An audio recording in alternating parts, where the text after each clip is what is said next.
Uh,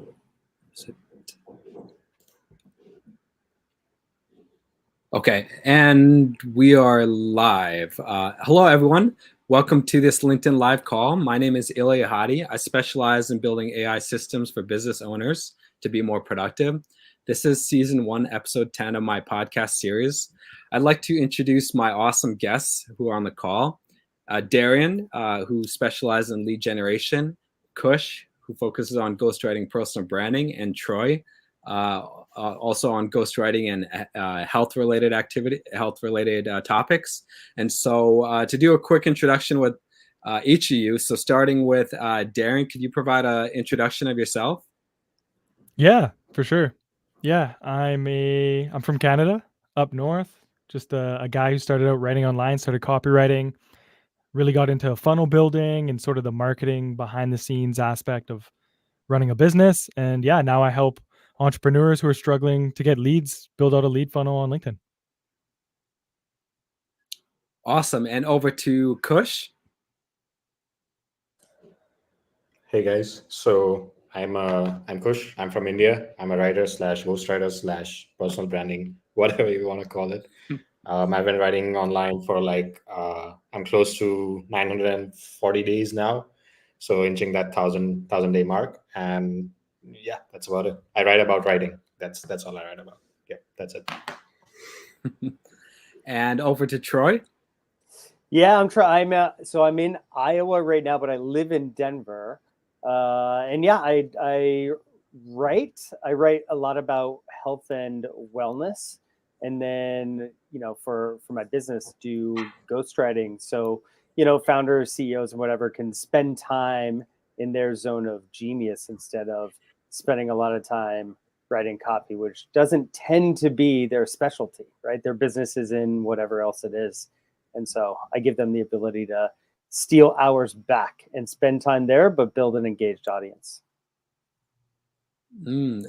Very cool. And then, so in terms of like origin story and journeys, so what led to what you guys do now? Like, was there a transformation for that? So starting with Kush. Yeah. So in terms of I just stumbled upon ghostwriting. I didn't plan into getting it, but I'd written almost for 300 to 400 days in a row, and I was looking for ways to get paid without losing my mind or so. And that's how I stumbled into. So it wasn't really a plan per se, but yeah, I guess I just stumbled upon it. So Was there were you like following anybody on social media? Like, how did you know that you could ghostwrite as a way to earn money?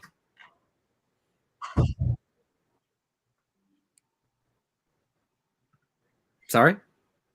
Mainly it was Dakota's content and Dakota's influence and stuff. So I guess he was one of the first ghostwriters on the internet.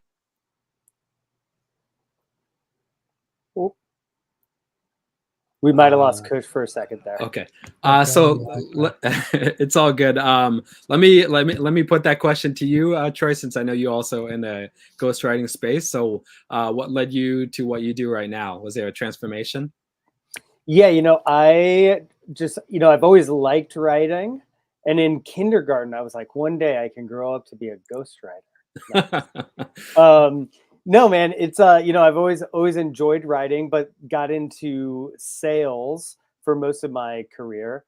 But I'm in the process of writing a book. I'm like 90% finished with it, and at the beginning of the year, I had a really big intention of bringing my obligations and my aspirations a little closer together, and so started looking for ways to make writing a bigger part of my career, and that's how I got into ghostwriting. I see. And was there like a specific like person or creators or anything that like really spurred you to show you that this is a way to monetize maybe it was Dakota. I know you and I and Kush met each other through Dakota Robinson's ghostwriting cohort. Right. What was it, that, or was it something else, something before that? No, man. Like I was probably like the cheapest acquisition he ever got, because I didn't pay attention to social media like at all, probably before the start of this year. Mhm. And then there was just like a ton of content online, right? It's like, oh yeah, you could ghostwrite. And it's like, oh, that's interesting. And Dakota's was like the first one that I ended up clicking, and then liked him, and so just like jumped in. Awesome. Yeah, it would like I mean, Dakota, I followed Dakota for some time and lurked on his content and really found it resonating. It was like, especially at the beginning of the year, it was like, oh, I want to start something new in terms of business venture. And so that's what hooked me into at least trying something new. Mhm. And then over to Darian was so I know you're into lead generation now, but what was there, like a transformation moment, or was there like a few things that like you started writing, you started doing it online, maybe even ghostwriting? So what led you to what you do right now? Yeah, dude, it's pretty wild actually. It was sort of like a happenstance type of situation. I was studying audio engineering in school, and my teacher or professor at the time was Taylor Simmons. And Mm, so he was actually running a ghostwriting agency, but he was sort of transitioning out of like the teaching space, just because his business was doing so well.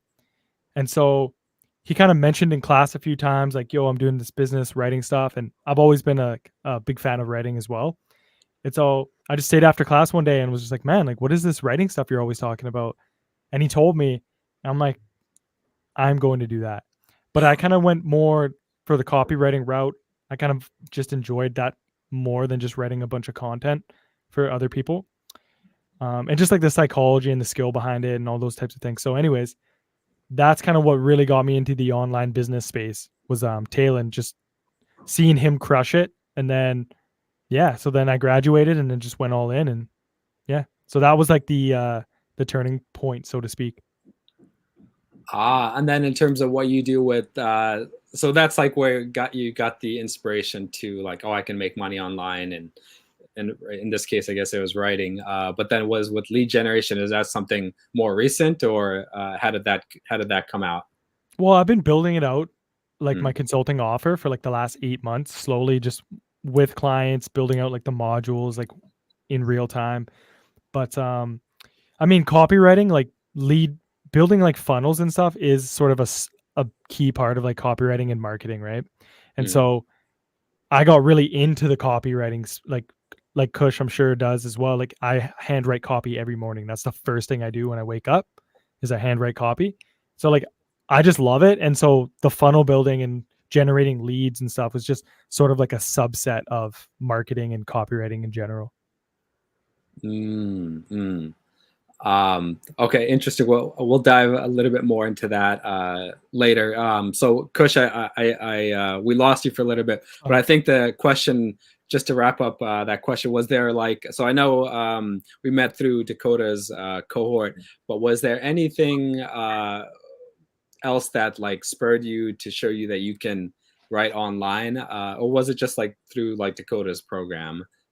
Since I know you've been writing for like over 900 days, was there any like specific thing, like maybe like or maybe a company or a person? If it was just Dakota, then that's also all good. Just wanted to wrap up that questions before we lost you. So yeah, as I was saying, like I was looking for ways to monetize my writing, and the only way I knew so far was either writing blog posts or writing New York Times best-selling books, which is pretty easy in my in my case.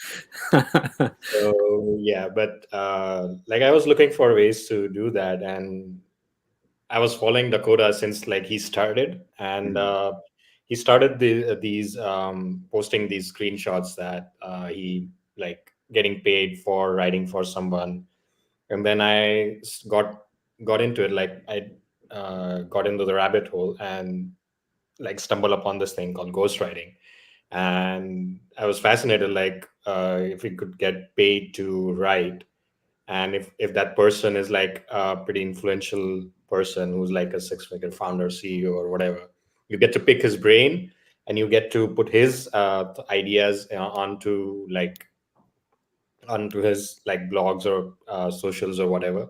And that was pretty fascinating because you are actually getting paid to learn how they think. So yeah, that's what got me into it. Awesome, awesome. And then, so going into like content creation itself, so a general question is for each of you, how would you define what is good content?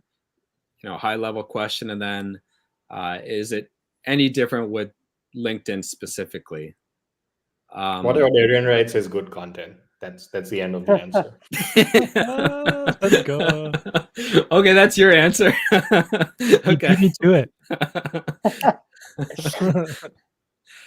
Anything to add to that, Troy? I mean, listen, like that.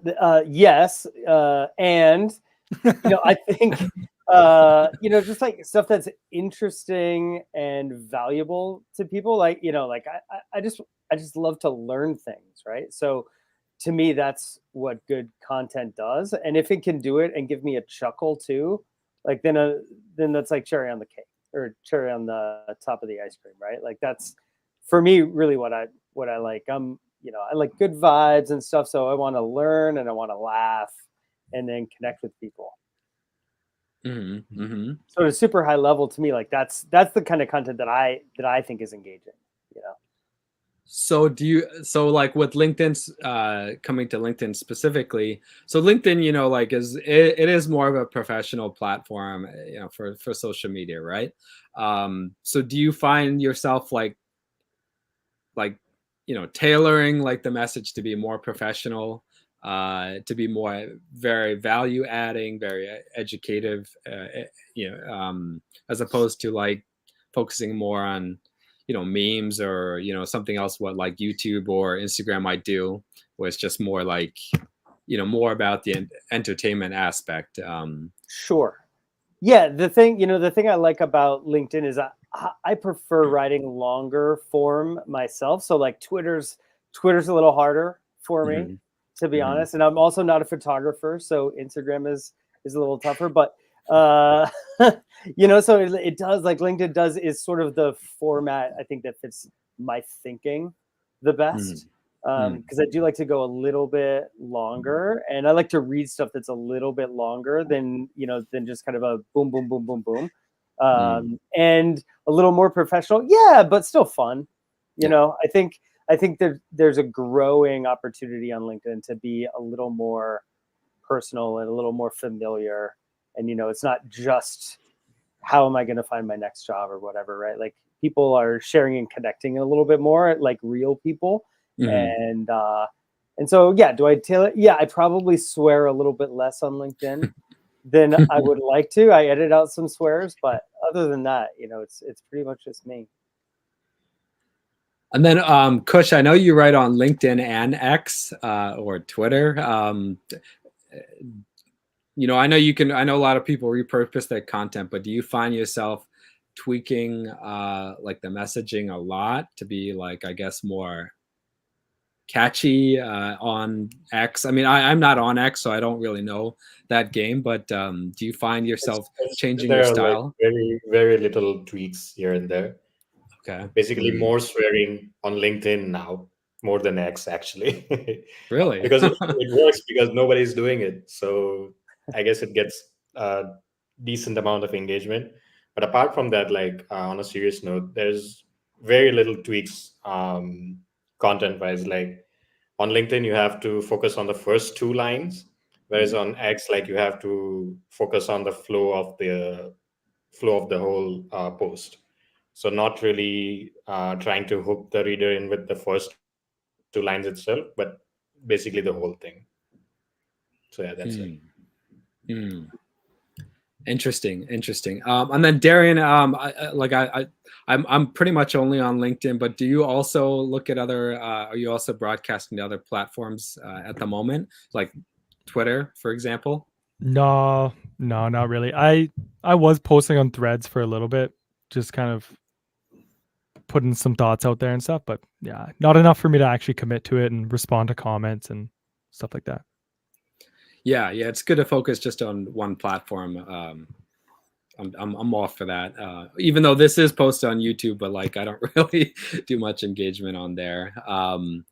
Okay, very cool. And then in terms of, so as you guys are engaging with, like you're posting content a lot, right? As I've been following you guys, what do you see personally for your own like pain points? And then as you're bringing in more clients to your work, like whether it's ghostwriting or lead generation, we can talk about like what you see from their pain points. But let's starting with your pain points. What are some of your pain points with content creation? Let's starting with Darian. Yeah, man. Essentially, it's just dialing in your system. Mhm. So I'm a big fan of, having something where it's predictable and repeatable, especially if, let's say you're all in on LinkedIn and most of your, business that you're generating for your business is coming through there. You need to make Mhm. sure that you're, consistent, you're showing up. So I would say, I have it pretty dialed. I've been on LinkedIn for like almost a year and a half now. So it's currently, I wouldn't say it's like a super pain point for me, but it's something that I've been consistently solving and refining. Mhm. But when I first started, it was definitely the biggest pain point was like, okay, how can I make sure that I write 5 days a week minimum? I show up, I respond to comments, and I can just be that person who people can rely on. And they can be like, yeah, Darian's going to be here. He's going to respond to my comments. And I think those little things like that go a long way. Yeah, having the proper system definitely helps. Or habit systems. Do you use like what are some of the tools that you use? I mean, obviously LinkedIn, but do you have like what are some of the tools that help you with your content? So I do all my writing, all my ideation, everything in Notion. So Mm. like even my swipe files, everything is in Notion. And then from there, I don't have what Taplio it's called. Hey, Yeah. thanks Mohammed. Appreciate you, man. I just post directly onto the platform itself. I do use Clio as well just to help me do some like idea generation, or even end up using Clio mostly for my own account to just go back and look at certain things, or repurposing, or when did I put this post out, because it's really good for just searching keywords and stuff like that. But for the most part, man, my stack is super lean. It's Notion, and then I just copy and paste right into LinkedIn. I try to keep everything as simple as possible. Everything. That's great. That's great. Then you're. I mean, obviously I've been following your content. Your writing is very nice. I can't write like that just because I need other tools to like help me, especially with like hooks and stuff like that. But that's awesome. And then over to Kush. Like, what are your as somebody who's been writing for over 900 days. And on 2 platforms, like what do you just talking about more so just LinkedIn? What is like your some of your pain points or some of your challenges? Maybe they're not pain points, they just you have your system in place, but what do you see as something that you may struggle with still? Well, initially as a beginner, like when I started 4 or 5 months ago on writing on LinkedIn, so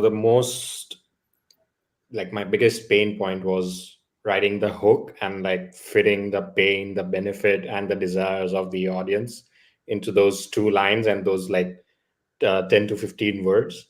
Like even to this day, it's like pretty it gets tricky, because if you don't get them within the first like 3 to 4 words, it's like they're gone. Yeah. So yeah, that's basically going to be most people's pain points starting out. But like when you look at uh Taylor's content, Dakota's content, and you study all those people, you get used to it, because initially when you write more posts, it's the only way to get better at writing such stuff. So like I guess that's the only pain point that I could think of. So how do you so like with your hooks right now, how do you like, or how do you do it? Like what's your process? Like So say you have a post tomorrow, like yeah. or what maybe you schedule a post, but how does it work for you to write a hook? So I have an unfair advantage for like most people on LinkedIn is that I know what works on Twitter, what content works on Twitter. So I have already written about like writer's block and like whatever whatever the topic is, and I just take that hook and like tweak 2 to 3 words in order to like fit in those 2 lines, and the rest of the body is like pretty much the same, like a little bit of formatting here and there for LinkedIn, but yeah, that's about it. That's like how I write hooks. And like if I'm coming up with something from scratch, I just go through like Darian's posts or Talen's posts or whatever, and just go through Clio and like take formats that worked and just basically write my version of it. I see. So so with your content, do you start with writing it for Twitter or X first, and then you repurpose it? That's what it sounds like, for LinkedIn. Yeah, I write for X first because I'm very loyal to it because that's what got me started. Yeah. I see. So, and the second part is like on Twitter, like you have to keep things very concise, under 280 characters or so. Mhm. So it forces you to literally cut out all the fluff you don't need, like all the context and everything that you don't need, and which you like tend to go on rambling on LinkedIn because there's no like such word limit or whatever. But when you like write for X, you have to like you're forced to cut down stuff that doesn't make any sense in the post. So yeah. So I'm not really on X, but don't they have like long form content now, or no? They do, but it's not popular. It's tricky because you can't like really schedule those long form posts. You have to actually have the whole thing written out and then post on the manually through the app. So that's a turn off. So most people not many people are using it as of now. But yeah. I see. Okay. And then for LinkedIn tools, like what do you use for your writing? So I use Google Docs. I use Google Keep. I use Pro Writing Aid and Clio. That's basically it. And some coffee. Coffee is on the list. Yeah. That is a tool. That is definitely a tool. And then over to Troy, like yeah, what is some pain points, a pain point that you have with your content creation? Yeah, I like both Darian and Kush talk about systems, and one of my biggest pain points is like I got the system in place, it's like super rad, it's awesome, and then I open it up and then it just like brain dump, and I'm like, oh, here's what I'll write about, and just like forgetting to use the system. You know what I mean? It's like it's there and it's good, but maybe it's not the thing that's on the top of my mind, and then I get a little shiny object syndrome, and then so I just write, and then you get done, you're like, okay, wait, but like I didn't do the schedule, or I didn't do the outline like I know that I should, just because that's not like what came out of me, right? So that is certainly, especially like early on, that was a huge pain point of mine, because I'm like, okay, I want to talk about these 3 things, right? And then I would look through a week's worth of content and be like, I didn't write about any of them. I wrote about all of this other stuff. Just because I wasn't actually using the system that I put into place. So I've tweaked that a little bit, made it a little bit more visual for myself with, I also just use Notion. So, but now instead of writing, just opening a new Notion doc and doing it, I write it in a calendar that has a few drop-down selects, right? Where it's like, oh, hey, what's your topic today? Who's your audience today? And like, here are a handful of like hook templates that you can use or whatever, right? So then I can plan that out ahead of time, right? So like, say when, before I start writing a batch of content, I'll go through the calendar first, and then I'll say, okay, I want to make sure that I write about Zone of Genius 3 times this week, or 4 times in the next 3 weeks. So then I'll drop down on the select and say this, and then it's color coded so I can see it, and then that visually allows me to say like, okay, I have a couple of them this week, a couple next week, a couple next week. Same thing for like lead generation posts, right? Like, do I have 2 a week? Like, let me just go through and check on the calendar to make sure that they're scheduled, right? Then when I go in to actually write it, it's already there and it's staring at me right in the face. Like, you are writing about journaling, right? You are writing about Zone of Genius. You are writing about lead generation. And then that allows me to stay a little bit more focused. So now, yeah, it's all Notion in the calendar to keep myself organized. Ah, so that's great. You guys are like pure writers. You guys you guys use like, you know, like minimal tools, which is a good thing. I'm more of like, oh, I guess maybe because I'm more on the AI side, I was like, oh, I want to try out the newest thing to see like how it goes. Very cool. And so okay, so what would you say, like, so coming to your expertise and your customers, so tell me a little bit about like what you offer to the audience, for anybody who joins it, anybody who watches it in the future, what you guys what you offer, and like in terms of high level, and then like specifically like whether it's like whatever package it is. And so starting with Kush. So like in terms of my offers for my clients, is that what you're asking? Yes. Yep. Mm-hmm. It's just basically one to two packages for my clients. One is with a guarantee, one is without a guarantee. The one with a guarantee is, of course, like high ticket, around $3,500. So I guarantee 500 followers in a month, and I take care of everything from writing to scheduling to distribution. And the other package is like around $1,000 to $1,500, which is without the guarantee. That I don't like I don't have a like follower count or anything. I don't guarantee anything like that. I just take care of their content, and I just pass it over to them, and like they can schedule it as they need. So that's all I offer currently for one post a day, which is and it depends. Like if they want two medium form posts a day, I do that. If they want long form post a day, I do that. But yeah, that's basically it. Very cool. And then in terms of like your outreach, how does that work? Like, do you do both inbound and outbound, or people mostly just you getting traffic, like the funnel as Darian works on in terms of lead generation? How does it work for you in terms of your customers, and what do you see? What is like something common that you see that they have a pain point on? In terms of outreach, like I used to do a lot of outreach, but I think it is not the ideal way to land a client, because you need to have the client warmed up a little bit before you pitch them something. And most cold DMs today are like, "Hi, I love your content," and then they go right into the offer.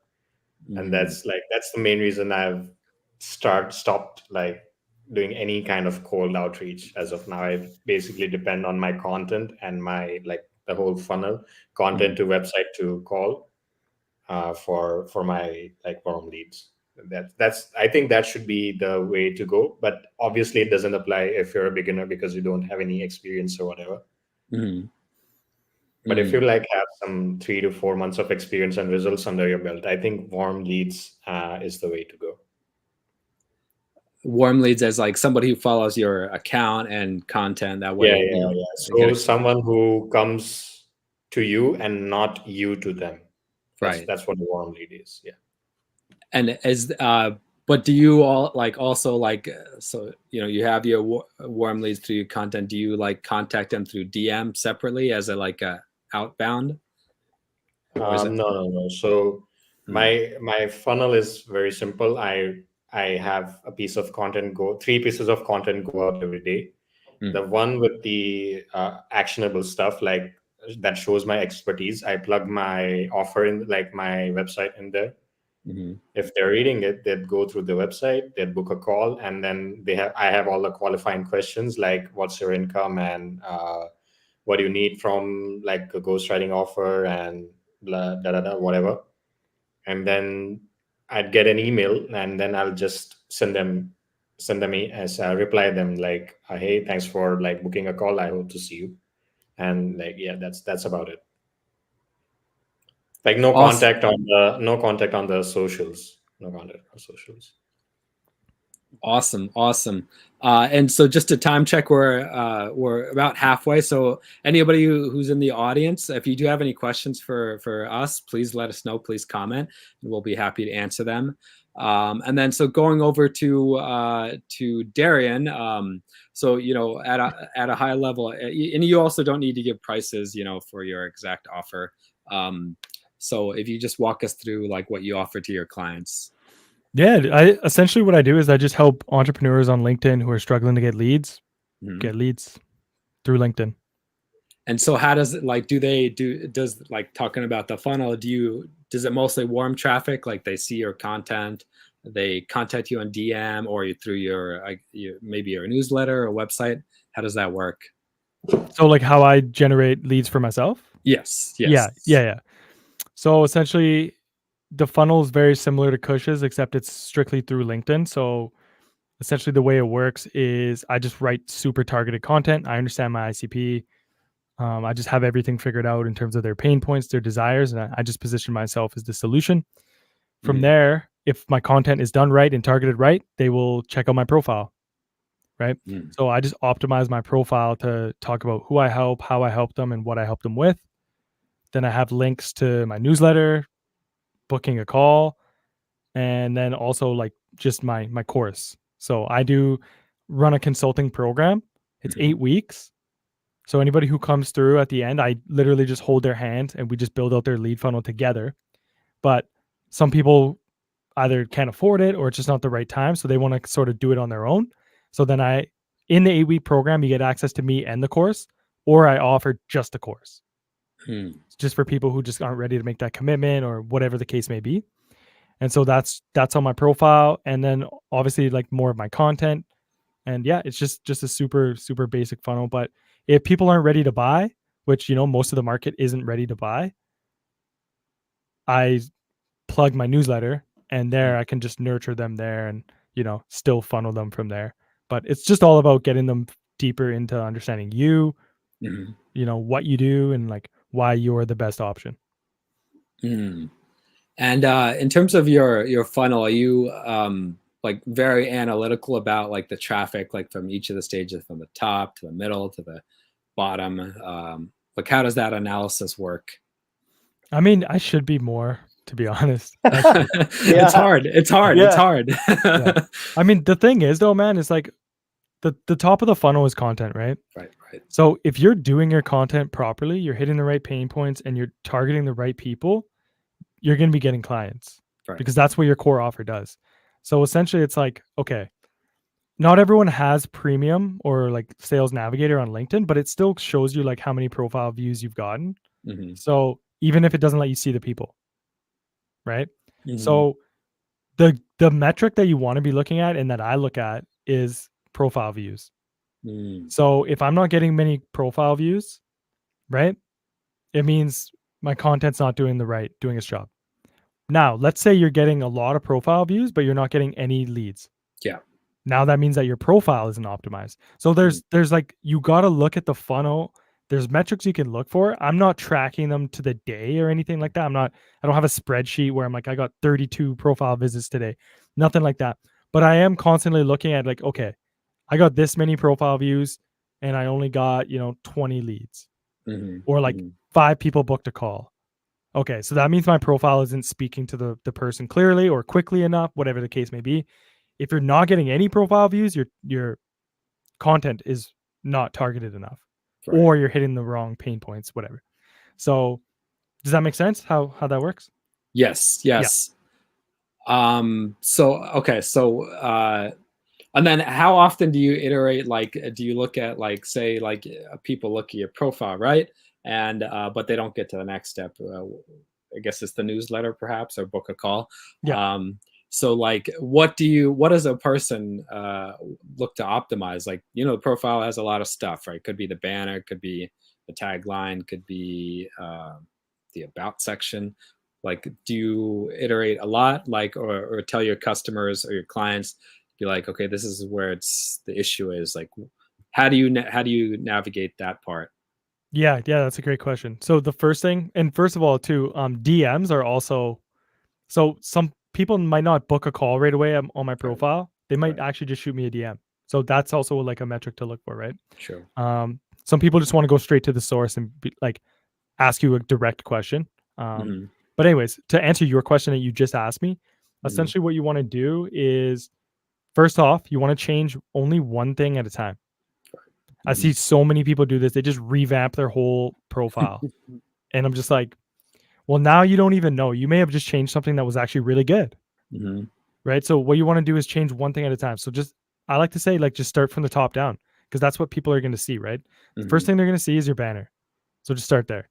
Then, and also to give you a time frame, I like to 2 weeks to a month, absolutely. Do not do anything shorter than a week. It's not enough test. That's not enough. You need to actually give it a real go and a real test. So change your banner, wait 2 weeks to a month. Nothing? Okay. Change your headline.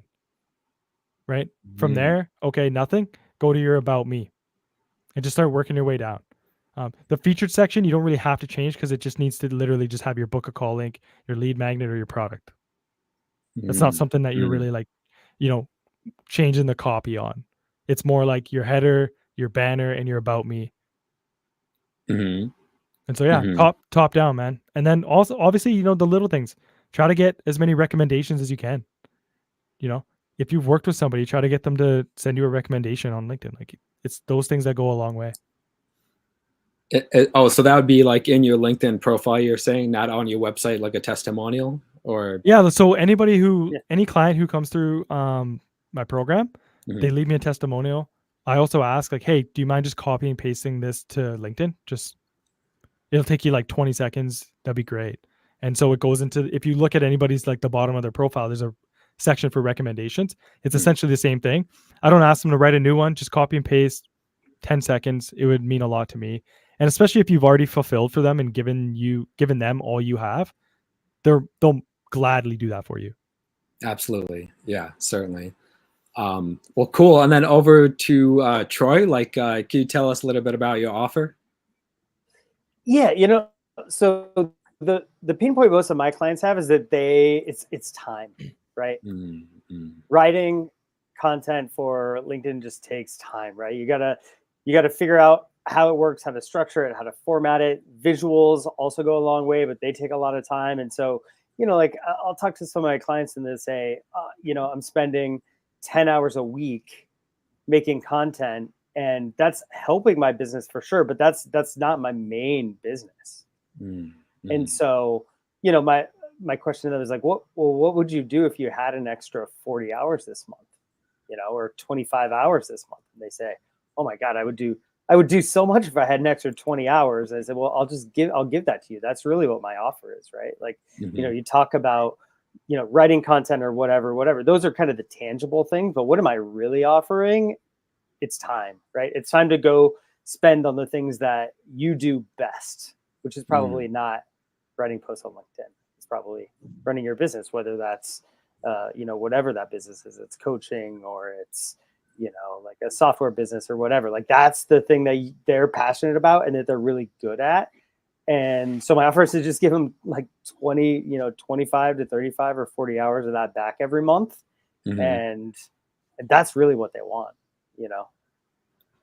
And then what does that turn into? Yeah, it turns into, it kind of turns into, I benchmark it at 5 posts a week with some commenting and whatever. But, I throttle it depending on what their actual needs and desires are. That can go up or down based on if they want impressions or if they want, lead gen or whatever it is. We can tweak a little bit, but that's how it starts.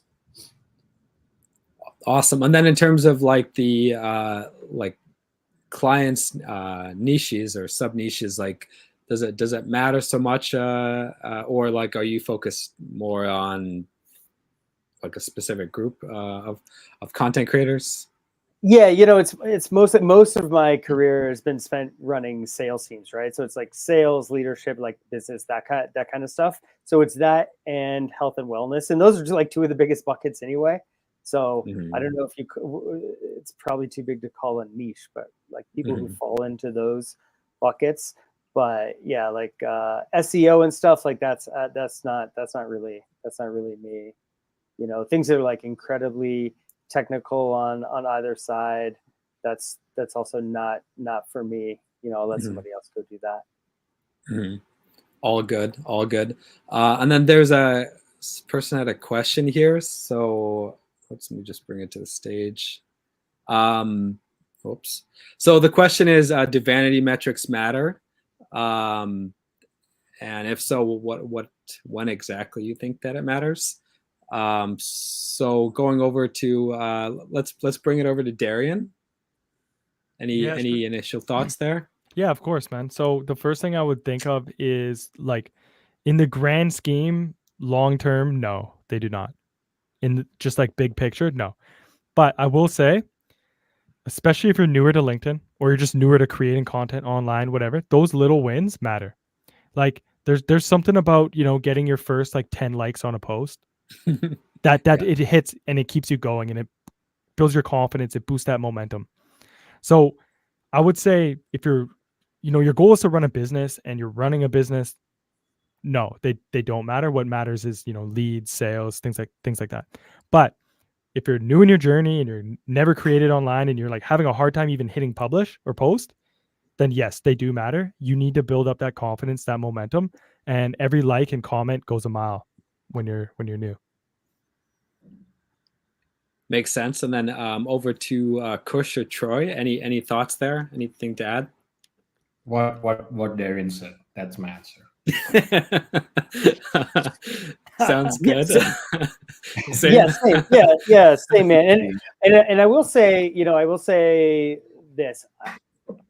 I do think that there's something to be said for looking back a little ways, and not every single day, but I can tell you that, like once a month or something, I'll go back, and then I'll just track them like, oh, how did that post do? How did that post do? So I won't look at it every single day. And man, it is pretty awesome when you look back to see where those vanity metrics were a month ago or 2 months ago or whatever. Because if you're trending in a good direction, then you'll say, oh yeah, gosh, because you forget, man. You forget those days when like 10 likes felt like a whole lot, and that progress. It's sort of like, if you go, you go to like your 20-year high school reunion and you see somebody who like lost 50 pounds, you're like, oh my God, you're so skinny. But like that person's partner who saw like 1 pound a day, like they're kind of blind to it because the incremental difference is so small, right? But when you see a big jump, so I would say that feels really good to like not look for a while, then go back. And I find that Yeah. to be pretty motivating myself. Well, I think initially it matters just to like keep you going and build that momentum. But you have to draw a line, like you have to stop chasing those likes and those comments and those impressions, because it depends on where you want to take your like brand to. Because as Darian said, like if you're building a business, it doesn't really matter as long as you're getting leads or sales. And if you're like a ghostwriter like me, those numbers are like your bread and butter. So yeah, it depends on the niches, but basically like you shouldn't be chasing those things as a whole. And also, I'll just jump in because like Darren wrote about this today. His post was about this today a little bit. Right. Which I thought was great, which just kind of fits my frame of mind for most things in my life, not just writing on social media, but like I would prefer to have slow and steady and consistent growth all the time than like having something that pops off super big once and then like never comes back. Like I don't want to chase that over and over and over again.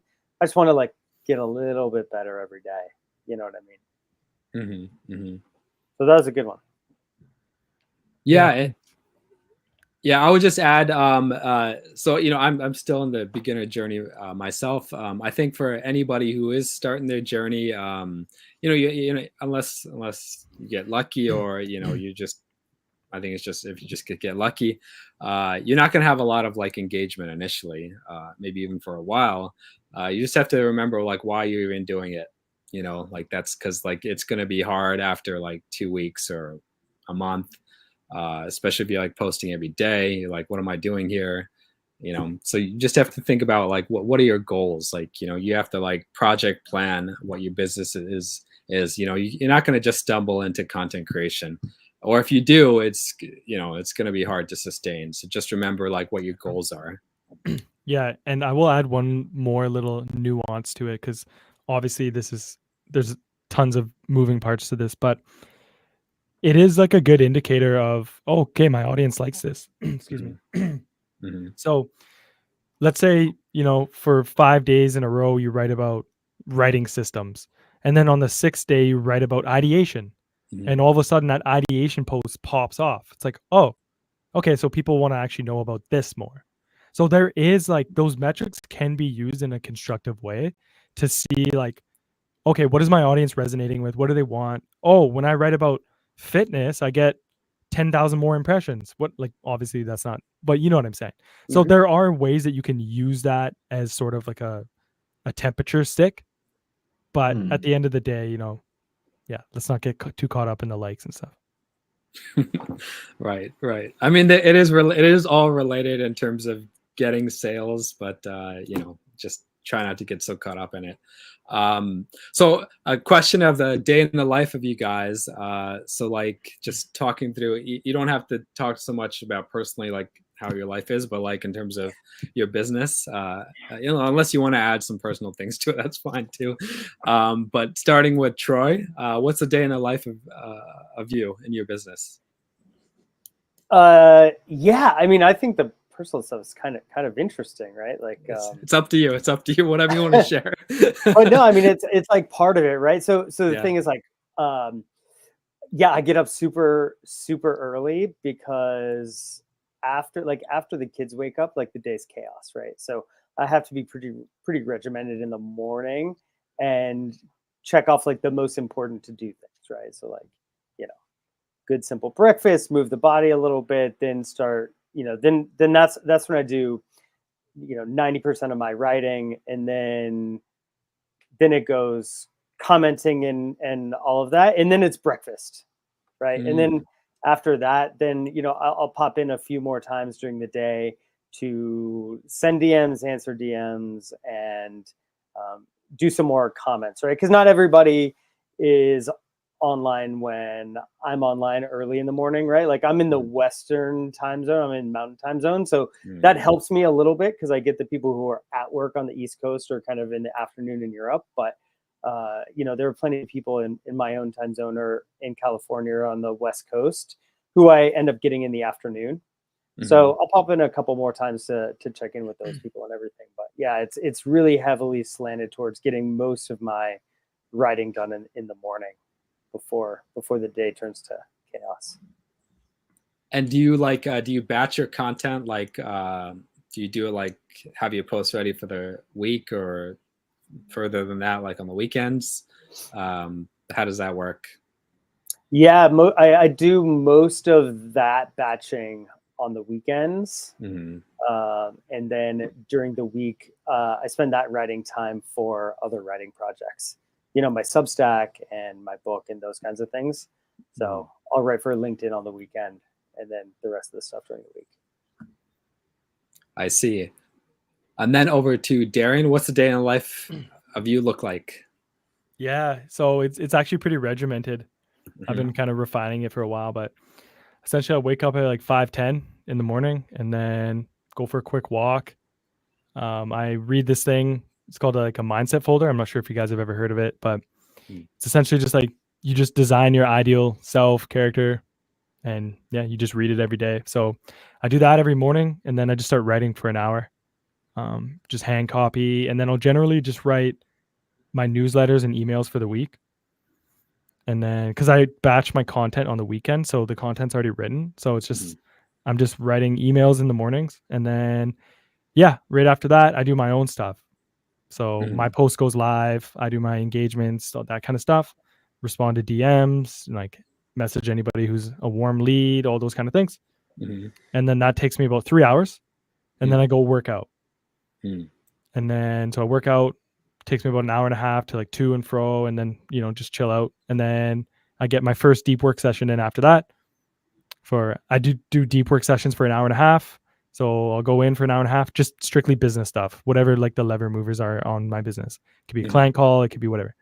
And then I'll go eat. And then right after I finish eating, I'll do my second deep work session, another hour and a half. And then I spend the last hour and a half after that studying. So whether I'm taking a course, I'll, go watch some Sam Ovens stuff, whatever. Whoever I'm like kind of studying at the time. Mhm. And then, that takes me to 5:00. And then, from there on, the last 4 hours, because I go to bed at 9, it's just like family time, go for a walk, go out to eat with some friends, whatever. But it's like a 5 to 5. That's quite regimented. What kind of what are you into weight wise, weightlifting wise? I do calisthenics. Mm. So I just do like pull-ups, push-ups, muscle-ups, like those types of things. And jump a lot of rope. Yeah. I like to work out outdoors with the sun and stuff like that. Nice. Awesome. Calisthenics is nice. I try to do a little bit more of that as well. Have you heard of Chris Haria? Maybe. Yeah, of course, man. He's one of the OGs, dude. Yeah. He's the calisthenics OG for sure. Yeah. And then over to Kush. What's the day in life for you? I know you're in India, so I know the time zone. So thanks for joining so late right now. It's not late. It's like 10 p.m. So just half an hour before my bedtime. But my day starts with at like 4:35 a.m. I wake up. I like splash my face with ice cold water. I go for a walk, or if it's raining, I'd like just do a quick workout, 10 to 15 minutes, and then I hand copy stuff like based on what I'm writing that day. Mm-hmm. So if it's Monday, Tuesday, or Wednesday, I copy a bunch of short form content. If it's Wednesday or Thursday, I'd like copy a sales page or thread or a LinkedIn post or whatever. And then that would be 90 minutes of uninterrupted writing. And then I'd go on with my day, like for workout and lunch and stuff. And then in the evening, like I'd get one more writing session done. It's 45 minutes long. And then back to LinkedIn, commenting, DMing and stuff. And that's basically the end of my day. So yeah, that's it. Very cool. Very cool. So just a quick time check. We're about like 7 minutes left. So I'll try to ask some quicker questions or just try to get. Oh, go ahead. I got one quick question for Kush. Yeah. Who you been hand copying lately and why? So I've been hand copying Tailwind's post lately because I'm trying to like go the route of text plus different contents in text and carousel. So like I've been writing the text and carousel as the same thing, like you'll see the same stuff in both of them. But what Tailwind does is, as you might know, that he gives like a context first in the text, and then there's like actionable stuff in the carousels. So I've been hand copying him a lot, plus a lot of sales pages by Joe Carbo, Ben Settle, Nice. Joe Sugarman. There's this two to three sales pages. So yeah, that's what I've been doing. Awesome, dude. Love that. Awesome. So the question for you all is like, what are your thoughts on AI affecting LinkedIn, or where do you think, or another way to rephrase this is, what do you think content creation is going on LinkedIn in the future? And so coming to Kush, what are your thoughts on the future of content creation? So it's definitely going in the right direction, thankfully for us. But with the rise of AI, I think content creators, it would really depend on the person using it, because you don't want to overdo it and like turn off your audience, because AI generated content is very, very, let's say, not so value packed. Because if it's AI generated, basically anyone can write it or do it or whatever, right? Mhm, So what I think you need to double down on is you can use AI for the ideation and stuff, but you should add a little bit of your personality so it differentiates from the other people that are doing it. It's like I'm not against using AI. I'm just against using it for all of your writing. That's it. That's about it. mm. Yeah, I would definitely agree with that. What about the commenting side? Commenting is harder to be more original, right? At least in Yeah. my opinion, compared to the posts.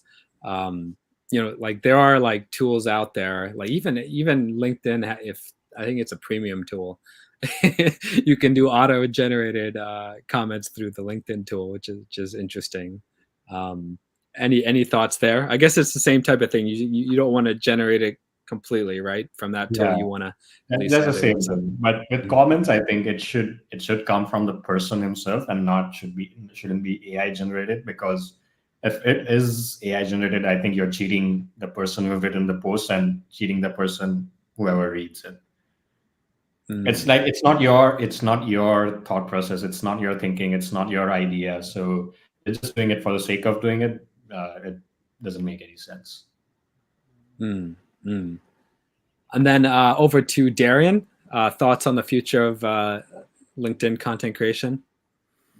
Yeah, I mean, it's interesting. We're gonna see what happens when they start pushing video more and stuff like that. But in Hmm. terms of the future of it, man, I'm not sure if you guys are familiar with like Eugene Schwartz at all, but in his book Breakthrough Advertising, he talks about like market sophistication levels and stuff, and Oh how yes. markets kind of Yeah. as they evolve.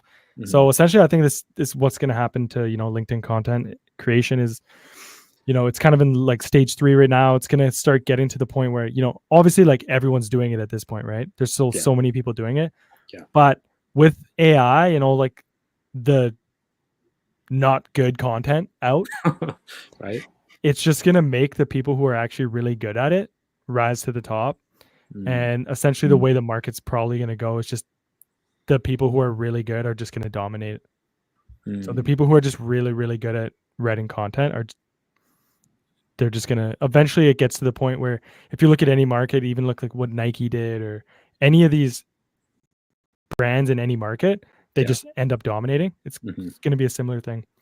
Hmm. Because like the AI comment Yeah. or comments and content is just so rampant that it's repelling already.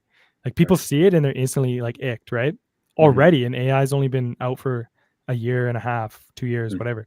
So it's only gonna get worse, I think. And yeah, that's my prediction. Is just that the people who are really good at it are just gonna take over. Yeah. Yeah. I can see that too. Even I'm in the AI side of things.